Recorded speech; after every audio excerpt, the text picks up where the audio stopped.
संबंध सूचक अव्यय।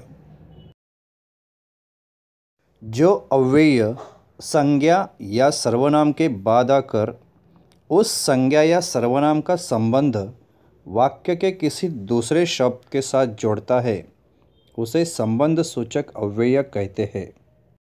उदाहरण, मैं उस वृक्ष के पास खड़ा हो गया। इस वाक्य में वृक्ष यह संज्ञा है और खड़ा होना यह क्रिया है और इन दोनों का संबंध के पास यह शब्द दिखाता है और इसलिए इस शब्द को संबंध सूचक अव्यय कहते हैं। दूसरा उदाहरण, लड़का उनके साथ रहने लगा।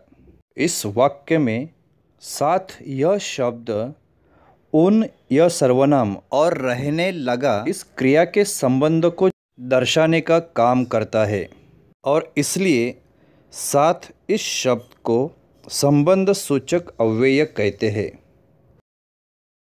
तीसरा उदाहरण, गाड़ी मथुरा की ओर जा रही थी।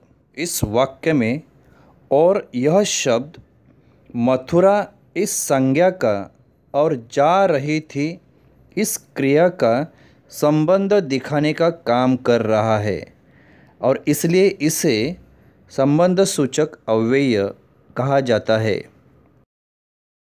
मेरे घर के सामने डाकघर है। इस वाक्य में सामने यह शब्द घर और है यह क्रिया के बीच संबंध जोड़ने का काम करता है और इसलिए सामने इस शब्द को संबंध सूचक अव्यय कहा जाता है।